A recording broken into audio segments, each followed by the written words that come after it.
Ah oui, exact. Vas-y, à toi l'honneur. Eh ben, on est atelier Kiok.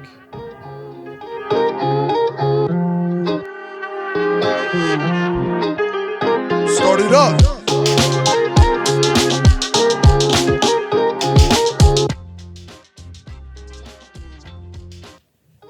Je dirais que c'est déjà avoir envie de créer de l'espace et architecte. Bon, nous on n'est pas vraiment architecte, mais ça on va le mettre entre parenthèses. Mais c'est peut-être de créer de l'espace en essayant d'améliorer la qualité de vie et d'apporter de l'émotion. Et voilà, avoir envie de. Pour moi, architecte, c'est dessiner, même si c'est pas forcément à la main, ça peut être en 3D, c'est avoir envie de créer à partir de rien ou à partir de quelque chose. Je sais pas. Ouais, c'est une curiosité, c'est comme tu dis, passer de l'envie que tu as dans la tête à quelque chose de construit, quel que soit le matériau, la méthode, le site, le contexte, les interlocuteurs. Ouais. D'accord. Après, la spécificité de l'archi, c'est quand même le côté pour l'homme, pour l'humain, quoi. Donc il y a un côté fonctionnel et je pense qu'il y a un côté qualité de l'espace, donc qualité de vie, quoi. Essayer d'améliorer le quotidien. Ouais, parce que moi, m'a surpris aussi, c'est que en fait, on a fait 5 ans d'études d'architecture, mais t'apprends pas à être architecte, parce que qu'est-ce que c'est qu'être architecte, quelque part?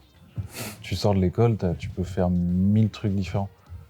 Tu peux faire de l'image comme toi, enfin de la vidéo, de la photo, tu peux faire de l'image comme Samson, tu peux faire de la maîtrise d'œuvre pure et dure comme ce que je fais chez Atelier Dupont.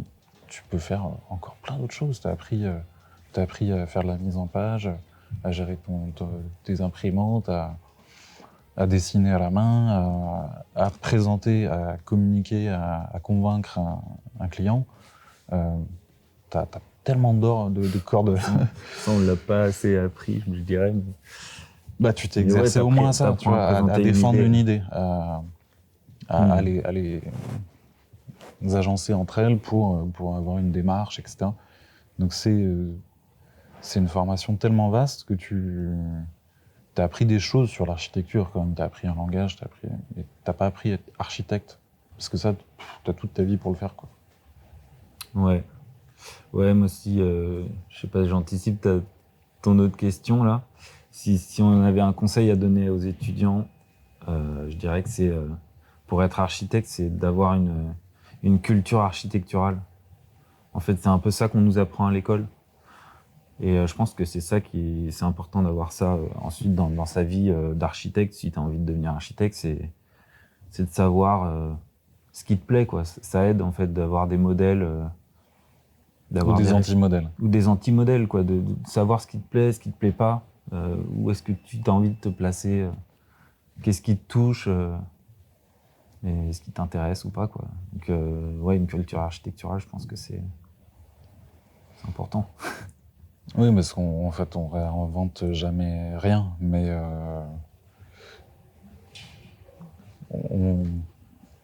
on questionne ce qui est déjà là, en fait. Donc il faut savoir ce qui se fait, ce qui s'est pas fait, pour pas passer pour un couillon. C'est clair. Oui, c'est vrai qu'il y a des gens en fait qui s'orientent ensuite côté maîtrise d'ouvrage. On a ou dans de la communication, on a des potes qui sont dans les CAUE, tu vois, Ouais, ou dans des boîtes d'assistance à maîtrise d'ouvrage, ou qui créent, tu vois, des nouveaux métiers, tu vois, tout ce qui se fait maintenant sur le réemploi, c'est des gens architectes, et puis je pense aussi d'autres qui sont pas archi, en fait, qui ont coagulé un truc, une compétence nouvelle, et qui maintenant participent du métier de la construction. Ça n'existait pas il y a 10 ans, quoi. Enfin, ça n'existait pas sous cette forme reconnue, officielle, comme parce que des gens qui récupéraient des choses pour construire, je pense que ça a toujours existé, mais maintenant c'est devenu une vraie composante métier, de l'acte de construire. Ouais, développer des nouvelles filières. C'est. Faut vivre avec son temps, donc on crée des métiers, quoi.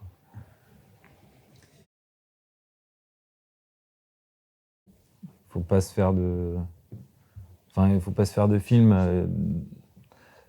Quand on commence, il y a pas de génie. Il faut bosser pour être bon, quoi. Je dirais que. Ouais, Il puis n'y a faut pas vraiment de s'amuser, en secret, fait. quoi. Et puis, ouais, voilà. Faut se faire plaisir. Faut essayer de se faire plaisir. Faut que bosser soit un plaisir. Et là, si bosser est un plaisir, c'est bon signe, je pense.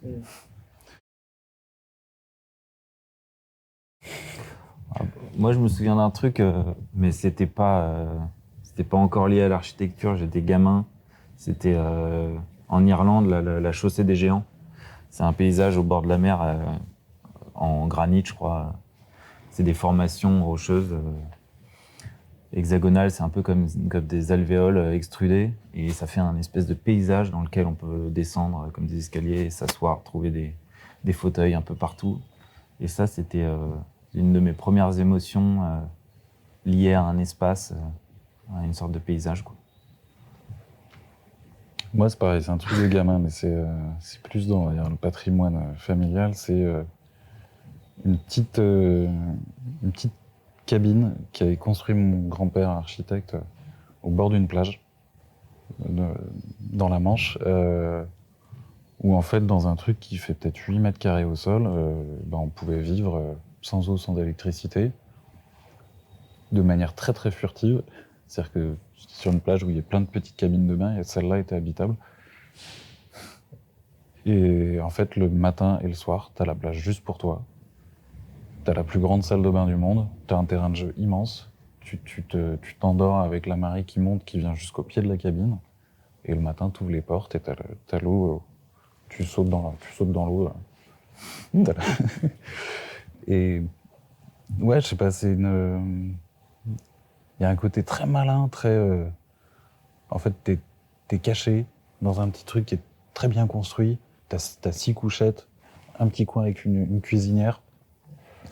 Personne ne sait que tu vis là, alors que Oui, parce tout qu'il le n'y a pas monde de voit. fenêtre, en fait, c'est ça, c'est une cabine. Si, il y a 2 portes avec des vitres et tout, mais en fait, tu vis de façon hyper simple, mais tu te sens très très malin quand t'es là, t'as la place juste pour toi. Et tu te dis, mais ça, en fait, ça c'est vraiment construire un espace avec le maximum de qualité, quoi. En fait, t'as pas besoin d'une chambre immense, t'as juste besoin d'une couchette. Oui, quoi, t'as le site, t'as tout le reste. T'as envie devant toi. d'ouvrir ta porte et d'aller mettre les pieds dans le sable, et puis t'as la mer. Bon, il y a des fois où elle est au pied, et puis des fois elle est à 3 km parce que ça tire très loin. Mais... Ouais. Non, pour moi, c'était vraiment une espèce de claque en tant que gamin de me dire, mais pourquoi on se fait chier dans des maisons, des appartements En fait, c'est ça C'est ça qui est kiffant. c'est ça qui est vraiment un espace de vie qualitatif, quoi. Ouais. Le camping, en fait. C'est comme les maisons de Dan Souris, où c'est la petite souris qui est architecte. Parce que là, t'as pas le côté caravane, tu vois. Oui, mais j'évoquais un bouquin pour enfants, là, où t'as la petite souris qui construit des maisons pour tous ses amis. Et elle fait des super dessins et tout. D'ailleurs, le livre, il est très chouette parce que t'as des maisons en coupe où tu vois tout, tu vois plein de détails et tout ça. Et à la fin, elle, qu'est-ce qu'elle fait? Bon, elle a une super maison aussi, mais ce qu'elle préfère, c'est partir en camping sous la tente, dormir dans les bois, et c'est marrant. Ouais, je pense qu'on se rejoint aussi sur ce truc de... en fait, qu'est-ce que c'est qu'une... qu'est-ce qui nous fait marrer dans l'architecture? C'est ce côté vraiment hyper simple, ludique, spontané. Quand il y a une histoire, tu vois, là où on se rejoint, c'est sur ce truc ce bouquin dont Samson parle. il l'a toujours en référence, quoi. C'est sûr. Bah, c'est comme Yok Yok. On Hein, va pas citer Brem Koulas ou Jean Nouvel, on cite Dame Souris et Yok Yok. Yok Yok, c'est ça aussi. Enfin, c'est pas un architecte, mais c'est un petit gamin c'est un petit bonhomme avec un chapeau en forme de champignon qui habite dans une coquille de noix. Et voilà, il a une maison dans un tronc d'arbre ou je sais pas quoi, et il vit dans un univers un peu foutraque, un peu farfelu, quoi. Et c'est marrant.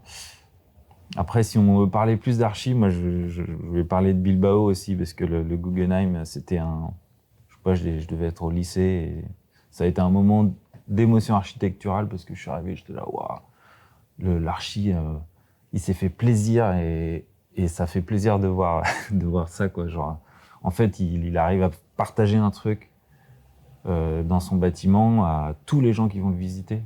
Genre, du coup, on ressent, bah ouais, c'est une sculpture, quoi. On se balade dedans, et bon, après, c'est aussi parce que c'était la première fois qu'on voyait un bâtiment de ce type, et je pense qu'il y avait un effet de surprise. Ouais, un peu comme pour beaucoup de personnes, il y a Pompidou, tu vois. Enfin, ça, Ouais. l'espèce de choc esthétique, formel. Après, ouais, Pompidou, c'est un super bâtiment parce qu'il est hyper fonctionnel, quoi. Non, il est agréable. T'as il est un vraiment langage agréable dans son très fonctionnement. industriel, mais qui a clashé en son temps. Et Après, non, je sais pas moi. La chose qui est en plus, c'est qu'il y a ce côté sculpture en plus. Ouais. Ouais, et pour le coup, fonctionnellement, franchement, c'est pas dingue. Enfin, je veux dire, c'est le bordel, le plan et tout. Enfin, c'est un peu comme à la Fondation Louis Vuitton, là.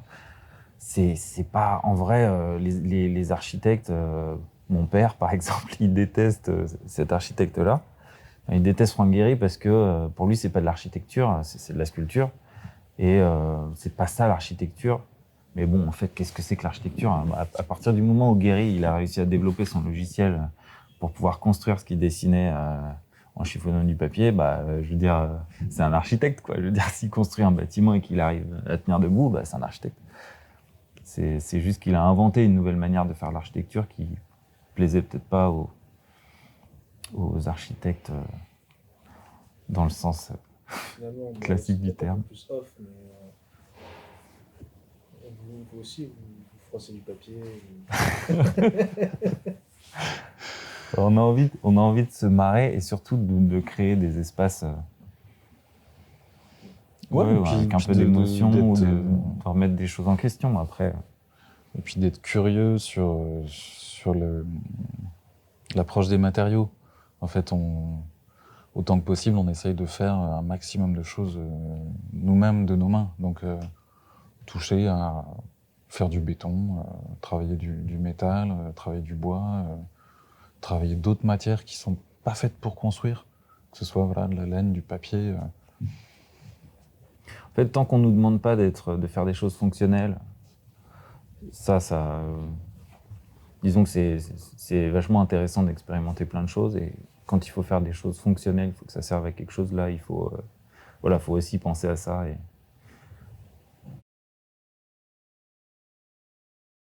Alors, ouais, ce qu'on a cité directement, c'était le City Museum à Saint-Louis, City Museum, ouais, ça c'est... qui est en fait une ancienne usine chouette. C'était quoi une usine de chaussures. Ah oui, c'est ça. Donc un gros bâtiment industriel tout en briques avec une sorte de patio central où il y avait comme un espèce de toboggan où ils pouvaient envoyer les chaussures et puis ensuite ça partait dans des centres de tri ou je sais pas quoi. Et le truc a été fermé, enfin il a arrêté son activité, ensuite ça a été squatté par des artistes qui ont investi le bâtiment en y ajoutant toutes sortes de sculptures métalliques, Ils ont posé un bus sur le toit en porte-à-faux. Ils ont Ouais, fait ils venir dépassent le truc. des morceaux de grue, des morceaux d'avion. Et en En fait, fait, c'est des artistes compulsifs, quoi. Ils ont construit plein de trucs. Il y a des toboggans partout, il y a des passerelles. T'as ces avions qui sont des carcasses d'avions. Ils ont récupéré des trucs de véhicules d'avions et tout ça qu'ils ont mis en hauteur et tout. Donc, et on peut se balader partout. En fait, t'as un ticket à l'entrée. Ils te mettent un bracelet qui dit à vos risques et périls s'il y a un problème, en gros. Du coup, t'es pas vraiment assuré, quoi. Mais du coup, ils se sont permis voilà, d'ouvrir le lieu au public. Et tu grimpes, Et c'est génial, quoi. à 10 mètres de haut dans une espèce de cage comme ça en fer à béton, tout soudé. Et puis tu marches sur l'aile d'un avion, pareil, t'es un peu en sécurité tout le temps, mais tu peux aussi te péter une jambe à 10 mètres de haut. Mais t'es là, en fait. Tout n'est que du jeu. Ils ont récupéré aussi tout un tas de trucs de fêtes foraines. Et tout est installé dans les différents étages du bâtiment. T'arrives sur le toit, il y a une grande roue. T'as des... Bon, en vrai, c'est pas dangereux. Il y a plein d'enfants partout. D'ailleurs, les gens, ils vont avec leurs enfants pour ça, quoi, parce que c'est vraiment... c'est fou, quoi. Mais c'est vraiment un endroit c'est assez surprenant dans ce truc très américain de tu peux me coller un procès à n'importe qui si t'as pas l'étiquette qu'il faut sur le briquet, tu peux coller un procès à la boîte qui les fabrique parce que ton gamin a mis le feu à sa maison avec, quoi. Mais là, en fait, tu rentres dans le truc et c'est que de la folie, du délire, et Et en t'as plus, c'est l'impression que ça n'a pas de artistiquement fin. intéressant, quoi. Ouais. Parce que, voilà, c'est pas un parc d'attractions lambda. Là, c'est vraiment fait par des artistes. Tu sens qu'ils ont habité là, enfin, qu'ils ont fait ce lieu sur plusieurs années, qu'ils ont bricolé de manière compulsive.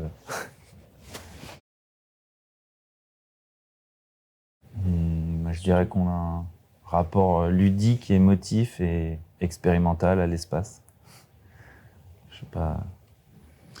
Et puis, ouais, le fil directeur qu'on a essayé de développer, on tente de le synthétiser aussi graphiquement, en fait.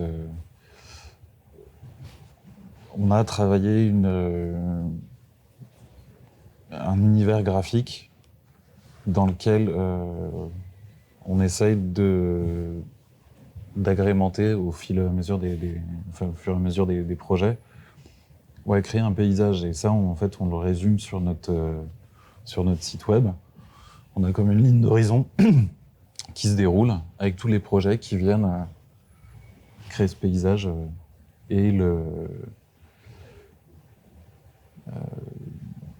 un peu voilà, je sais pas comment enchaîner le truc là. C'est comme des rencontres. En fait, ça part de là aussi. Le nom Yok Yok, c'est le nom du petit personnage qui peuple les dessins d'architectes, tu vois. Ce grouillot, c'est l'échelle humaine, quoi. On met toujours une échelle pour donner, pour montrer l'échelle du projet. Et donc là, c'est l'histoire de ce petit personnage qui fait des rencontres avec des projets bizarres ou curieux, ou qu'il a envie d'expérimenter. Et voilà. il se balade et il rencontre des choses, quoi.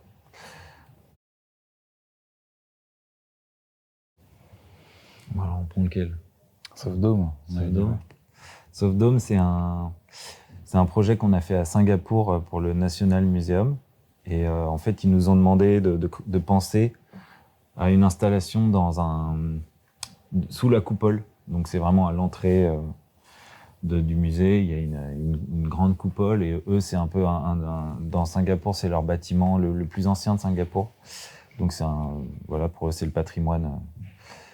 Et voilà, on a imaginé une install, c'était pour la Children's Season, donc c'est les enfants.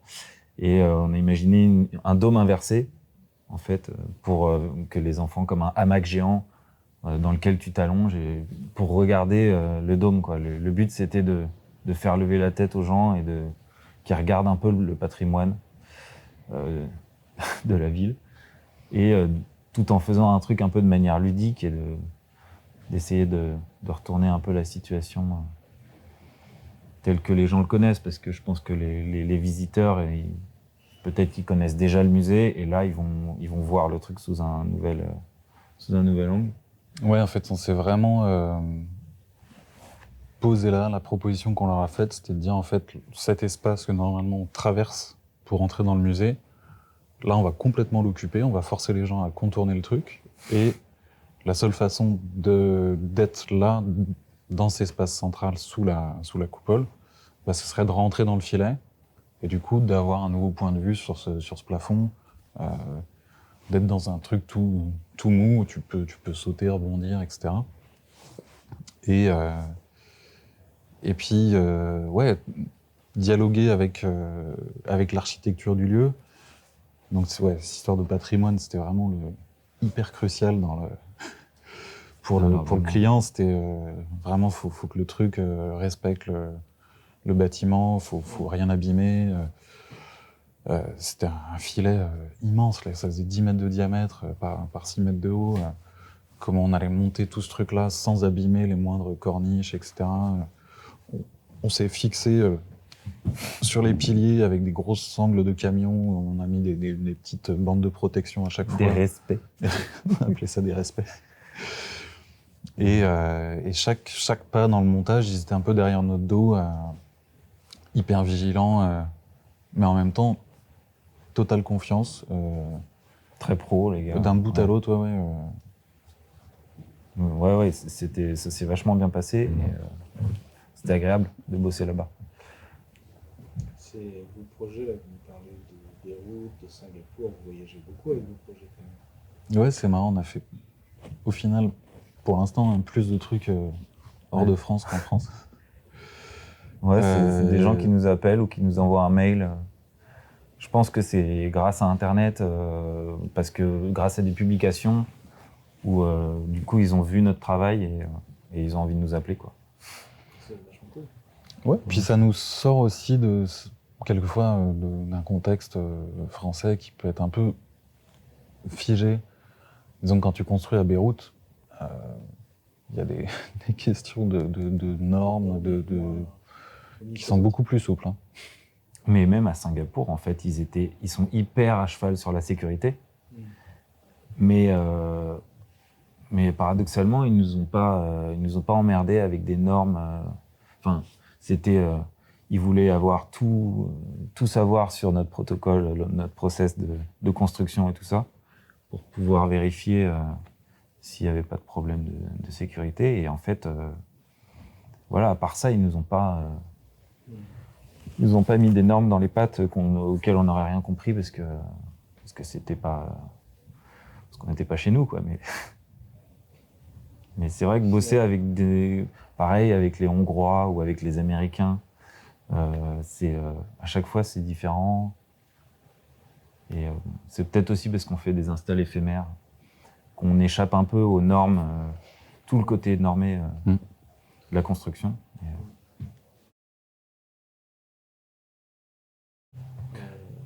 Bordélique, mais cool et sérieuse quand il faut. Ouais, je pense qu'on a trouvé une formule qui marche dans la mesure où on se complète dans nos compétences, que ce soit faire de l'image, faire de la SIA format. Ouais.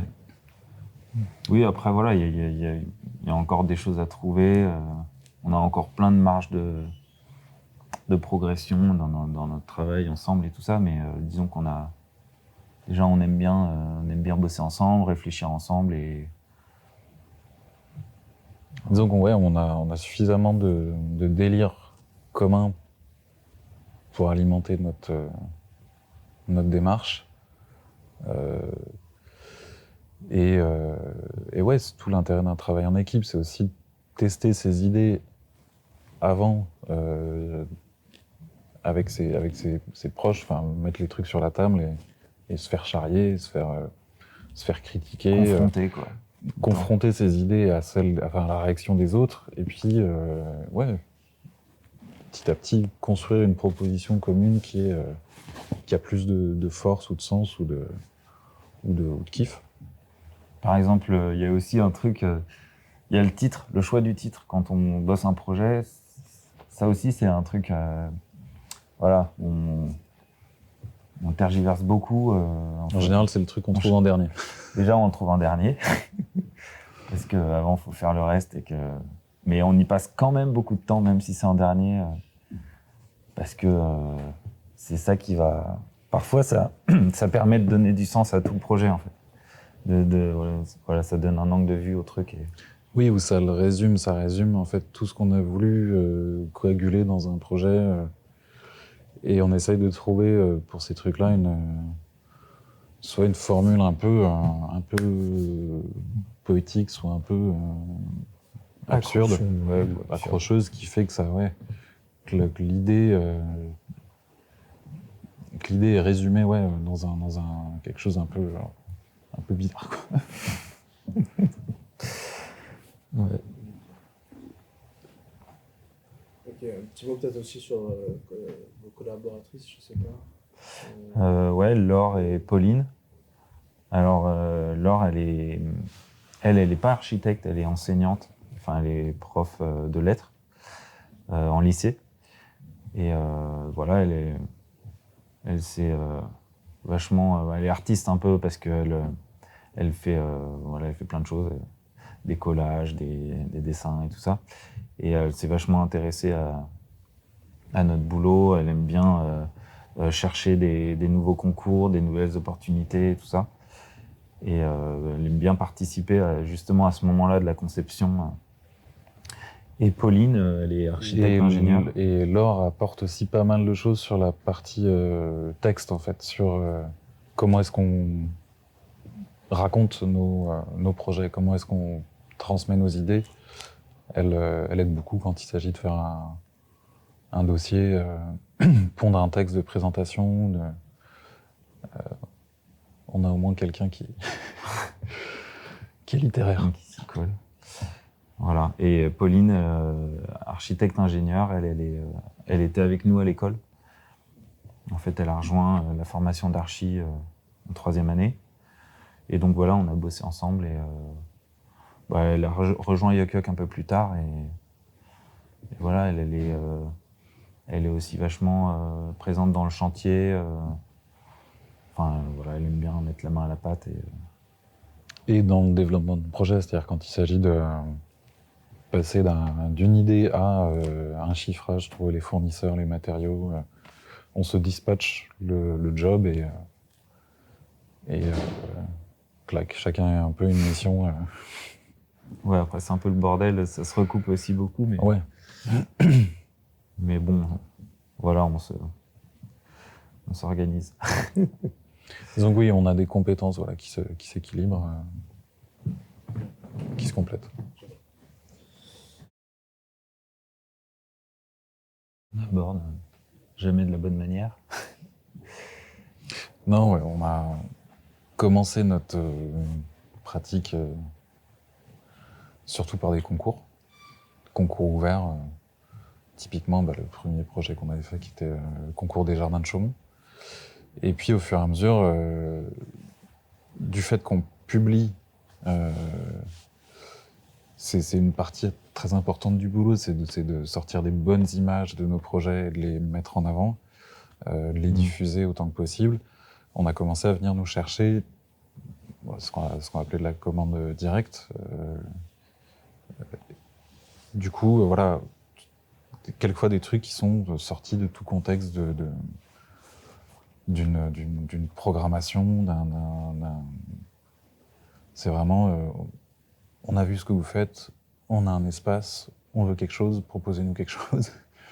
Et dans ce cas-là, en fait, il s'agit de construire le programme, de tirer de la part du commanditaire les attentes avant de lui ficeler une proposition, quoi. Ouais, parfois ils savent ce qu'ils veulent en fait. Ils ont des idées, parfois pas du tout. Donc voilà, il faut déjà essayer de voir un peu s'il y a une vraie intention de leur part ou est-ce que c'est complètement carte blanche ou pas. Et ensuite, généralement, il y a un site, il y a aussi un budget, il y a des contraintes comme ça qui font que ça va nous guider. Et après, voilà, faut se faire du brainstorming, se retourner le cerveau un peu dans tous les sens. Des fois, ça prend du temps, des fois, ça vient très vite. Et puis, quelquefois, il faut défaire en fait la première envie du client, qui est de dire on a vu votre projet, on veut exactement la même chose. Oui, alors ça, c'est ce qui est le plus compliqué. C'est que faut lui expliquer que nous, on cherche à faire quelque chose de spécifique au site ou à l'usage, ou au contexte ou à la durée. Parce que s'imaginer faire un truc en laine qui tienne 2 ans, c'est pas possible. Donc on va lui dire non, on va vous proposer autre chose. Et en fait, faut le détacher de sa première envie et lui mettre autre chose sous le nez qui soit plus approprié, plus convaincant. Ouais. Ça, c'est vrai que c'est un boulot, c'est une partie du boulot. Du coup, la relation avec la personne qui vient nous chercher, quoi. Donc, il y a du dialogue. De la pédagogie. Ouais. Un peu de pédagogie, mais ça, je pense que c'est général pour tous les architectes. Il y a toujours un peu de pédagogie avec le maître d'ouvrage, quoi, genre essayer d'expliquer pourquoi. Ouais, et puis c'est Faut aussi faire des choses, faut pas faire des choses. Aussi bien en tant qu'archi que plasticien ou artiste, ce qu'on fait nous, c'est que si ta réponse elle est évidente et attendue, ton rôle il a aucun intérêt. En fait, t'es là pour. Et pourtant, il faut que ce soit pour créer de la inattendu, surprise. mais que ça paraisse évident aussi, Voilà. même si c'est inattendu. C'est ça qui est un peu, voilà. Après, il y a des clients qui ont des bonnes idées. Ah oui, mais Ça arrive. Ça arrive, bien sûr. Qui savent nous guider vers un truc, ils savent pas exactement qu'est-ce qu'ils veulent, mais ils ont une intuition qui est bonne. Et du coup, ça peut être... par exemple, je pense à Thomas Dufour, Haute Tension. Là, c'était une de nos premières commandes, vraiment commandes, où le mec nous a appelé. Et voilà, il nous a fait... C'était pour un showroom dans Paris, dans un appartement d'un hôtel particulier du 16e siècle, dans le Marais, un vieux bâtiment très beau, un appartement très compliqué avec des pièces partout, un enfilement de pièces, et il avait une idée, mais il savait pas trop à quoi elle allait ressembler, et il nous a un peu guidés là-dedans, et on a réussi à trouver un truc qui était... donc c'était presque un travail d'équipe avec lui, c'était marrant. Et on l'a surpris quand même, mais en bien, quoi. Il avait, son idée, enfin, elle était vraiment sur le principe. Elle n'était pas formalisée. Elle n'était pas formelle, mais c'était vraiment un principe. Il nous disait, je veux un truc qui emmène les gens dans tout l'espace, quelque chose qui soit comme un fil directeur. Et c'est là où, en fait, on s'est dit, il faut vraiment un truc qui, matériellement, passe dans tout l'appartement. Et ouais, on a proposé en fait une installation avec des sangles. La sangle de sac, quoi. On a acheté des grosses bobines de 100 mètres. On avait 20 bobines de 100 mètres. Et en fait, on a fabriqué une sorte de gros dévidoir. Comme une pieuvre. On a mis toutes les bobines. Et on a trimballé le truc dans tout l'espace en mettant la sangle en tension, tournant autour d'un poteau, en allant s'attacher dans un coin de mur, en passant sous une porte, etc. Donc les bobines sont continues, enfin les sangles sont continues, elles font 100 mètres et ça traverse tout l'appartement et on les coupe pas en fait, elles sont vraiment continues. Je l'avais vu. Donc c'était marrant à faire, c'était un peu le bordel. Mais c'était rigolo. Mais ouais, il y a ce côté un peu jeu de piste, de dire en fait tu prends le truc dès le début et tu vas voir jusqu'où elle t'emmène. Et puis même un endroit où ça passait dans une petite porte large comme ça, haute moins de 2 mètres. Ça dépendait vraiment de l'appart, quoi. C'était... Voilà.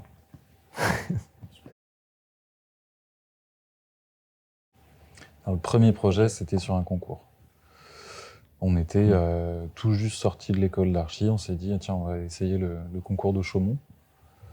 Et on a été retenu avec... retenu, comment on dit ? Partez pas. Vous allez le faire. Avec ouais, voilà, c'est un peu ce point de départ de dire on veut que les gens jouent avec leur environnement. On veut raconter une histoire un peu perchée de plantes géantes avec des grosses fleurs en couleur dans lesquelles tu mets ta tête. Et puis le jardin est tout blanc et en fait, depuis ces sphères en couleur, tu as une vision transformée sur le jardin qui t'entoure. T'as l'air un peu stupide quand t'es avec la tête dans une grosse fleur. Un peu con. C'est clair. Et c'est là aussi où on a commencé à avoir des réactions de gens en fait, qui voulaient pas jouer le jeu. en fait, qui étaient vachement à distance du truc, et puis d'autres qui étaient à fond. Ouais, il y a un côté ludique. Et c'était marrant parce que voilà, c'est le premier projet où voilà, il y a Chaumont-sur-Loire qui te donne un budget. Tu dois gérer ton jardin avec cette somme. Ah ouais, un budget, un site, un planning. Et en fait, Voilà, faut c'est tenir assez dedans. précis. Bon, Faut après, gérer ton chantier,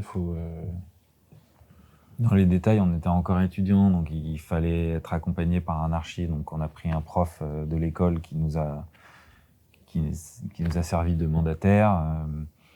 Voilà, on a géré le truc. Il y a eu même l'école qui a sponsorisé un peu le projet en participant un peu financièrement à une partie du jardin. Et ensuite, l'année suivante, le projet a été invité par l'école, donc on l'a reconstruit, mais sauf que c'était pas un jardin, c'était en mode dans la cour de l'école. Donc là, on a ramené notre mobilier, on l'a mis sur palette pour qu'il soit un peu plus urbain, quoi. Et l'année suivante, ou je sais plus si c'était dans cet ordre-là ou pas, il est allé en Allemagne, où là, il y avait un partenariat avec les jardins de Chaumont. Il y avait une ville qui faisait aussi un festival de jardins, qui invitait des jardins de Chaumont, dont le nôtre.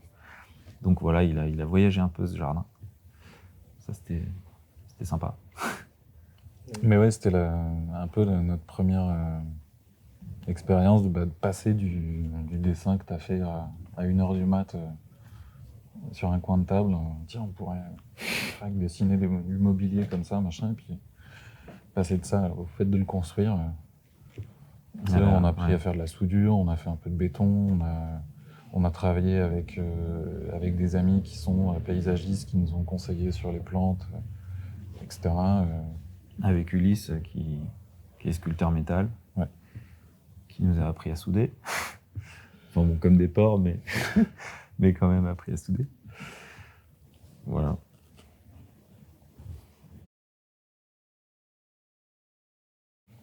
Ouais, ça c'est une bonne question. Un projet réussi, moi je dirais que c'est déjà un projet dont on est content. Où nous, on trouve qu'il est réussi, on trouve que le résultat est bien, voire est mieux que ce qu'on imaginait. Ça, parfois, ça arrive. Quand ça arrive, c'est chouette, quoi. On est surpris par des choses en bien. Ouais, par exemple, si on peut parler d'exemple, en fait, le projet qu'on avait fait avec la laine, c'était vraiment un parti pris complètement expérimental. Et en fait, on a été nous-mêmes surpris du résultat, en fait, du côté tellement clean, tendu, du rendu, de la lumière sur ces parois de laine. Et on s'est dit, là, on a trouvé un truc en fait, qui était au-delà de ce qu'on s'attendait à obtenir, quoi. Oui, parce que les images du projet au début, les 3D qu'on avait faites, ça avait rien à voir. Ça avait rien à voir. Le principe était là, le concept était là, mais il n'y avait pas toute cette subtilité que la matière apporte. Et aussi, même physiquement, dans la tension et tout ça, voilà, il y a plein de choses qui sont sorties avec le projet. Et après aussi, il y a quand même le fait qu'on bosse dans les arts visuels. Un projet réussi, c'est un projet qu'on a envie de prendre en photo. C'est un projet où, quand on le voit, on est surpris, voilà, il y a un truc qui se passe et on a envie de le prendre en photo, que ce soit pour un truc, que ce soit une sensation agréable ou désagréable, il faut que ça interpelle, en fait. Ouais, et puis c'est là aussi où ça peut être réussi, c'est quand les réactions des gens qui fréquentent l'installation sont pas du tout. Enfin, ça arrive que les gens ils voient quelque chose qu'on n'avait pas du tout projeté.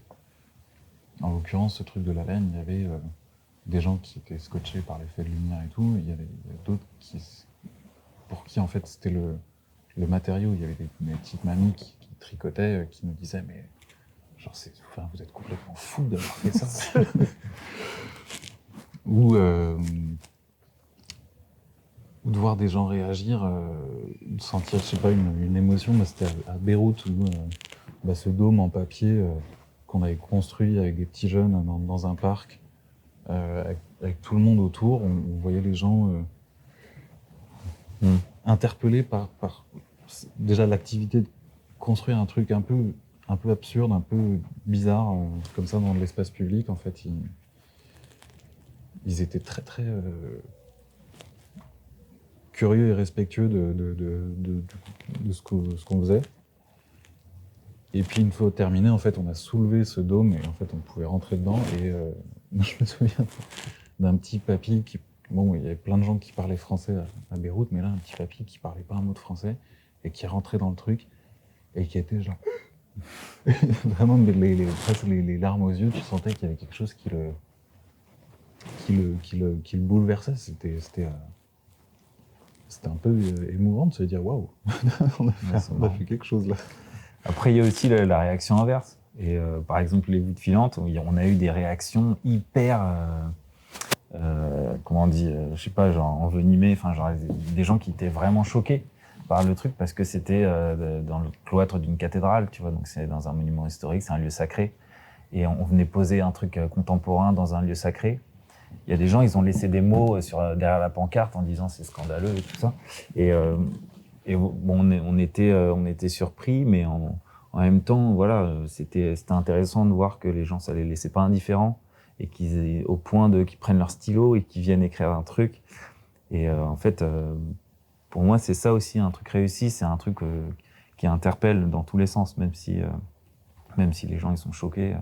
C'est un truc dont on a envie de parler, on a envie de donner son avis, quoi. Et puis après, il y a ce truc d'appropriation aussi, c'est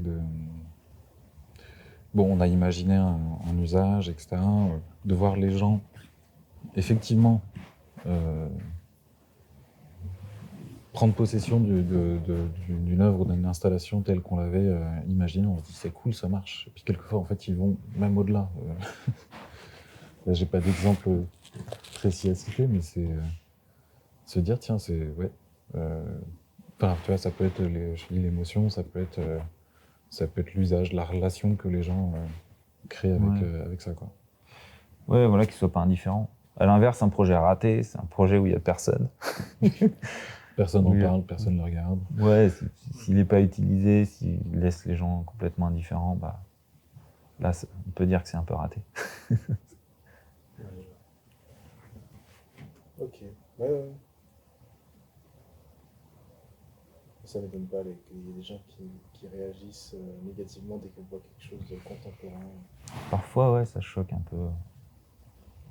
La laine, là, t'as choqué ça? La laine, ouais, mais c'était pas par rapport au lieu. C'était parce qu'on était dans une cathédrale, quoi. On était en fait, c'était un lieu de pèlerinage. C'était pour un festival de jardin qui durait 1 mois. Tu vois, c'était au mois de juin.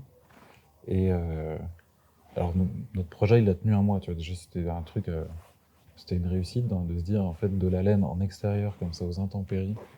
La pluie, le soleil, la rosée, le vent, machin. Il y avait moyen de la ça a tenu. pas, non, en fait, s'il y avait un peu de rosée, elle se chargeait en humidité, ça s'affaissait un peu, puis dès que ça séchait, ça se retendait. Et en fait, à la fin du mois de juin, on nous a dit ah mais si ça peut rester un peu plus longtemps, jusqu'aux journées du patrimoine, un truc, ce serait vachement bien. On a dit ok, pas de problème, laissons-le en place tant que ça tient le coup. Et quelques jours après, en fait, il y a eu un attentat. Un mec avec des ciseaux qui est venu qui a coupé la laine. Bon, c'était le dernier jour du festival, donc ça tombait pas si mal. Heureusement qu'il l'a pas fait plus tôt, mais il s'est fait plaisir. Il a attaqué au ciseau, quoi. C'est vrai que ça démange. Et du coup, on a fait ça pour le démontage. Je pense que c'était même pour la fin du montage. On a offert aux bénévoles qui nous avaient aidés, donc c'était des étudiants en archi et des stagiaires du festival. On leur a offert une paire de ciseaux juste comme symbole à la fin de l'install. C'était marrant. C'est notre rendez-vous dans 1 mois. Pour le démontage. On s'est tous cassé le cul à tirer 70 km de laine. Donc en fait, c'est-à-dire que tu déroules, tu marches pendant 70 km. Ça, c'était marrant parce que ça parlait aussi aux visiteurs, parce que c'est un lieu de pèlerinage, parce que c'est sur les chemins de Compostelle. Et il y avait des pèlerins qui venaient. Et quand on leur disait, ils nous disaient c'est quoi ça et tout. Et on leur disait qu'il y avait 78 km de laine. Ça leur parlait, quoi. Voilà, ouais. C'est genre les kilomètres, genre ok. C'est marrant aussi. Oui, il y avait ce côté un peu pèlerinage sur place, quoi. On faisait des allers-retours comme ça. Et il fallait qu'on soit 2 avec chaque bobine. pour faire chaque pan de l'installation. Et donc, tu avais ce truc d'être à deux, avec quelqu'un qui tient la bobine et puis l'autre qui met le fil en tension. Hop, et puis on suivait, en fait, c'est avec, binôme. tu vois, une espèce de binôme avec un petit stagiaire que tu connaissais pas la semaine d'avant. Et en fait, t'en viens à parler. Ou alors, au contraire, t'es dans un truc très méditatif. Mais ouais, il y avait plein de dimensions, tu vois, qu'on n'avait pas prévues dans la tenue du projet, comment il se faisait, avec qui il se faisait, en fait, quelle histoire se construisait en même temps que la fabrication de l'œuvre, comment les gens ont réagi au truc. Il était vraiment... tu as réussi dans plein de dimensions différentes, ce projet-là.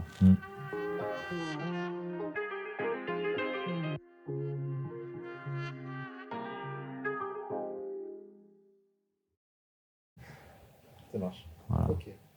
Bon. Faut pas stresser, hein. Si... C'est clair. Oh putain! Il y a une pression qui est montée, j'ai senti. Collé au mur. C'est clair. Faut pas s'inquiéter, hein. C'est toujours pas Ouais, mal, c'est aussi que la question d'entrée... Mais elle est bien cette question. Ouais. C'est juste qu'on se la pose rarement en fait. C'est vrai que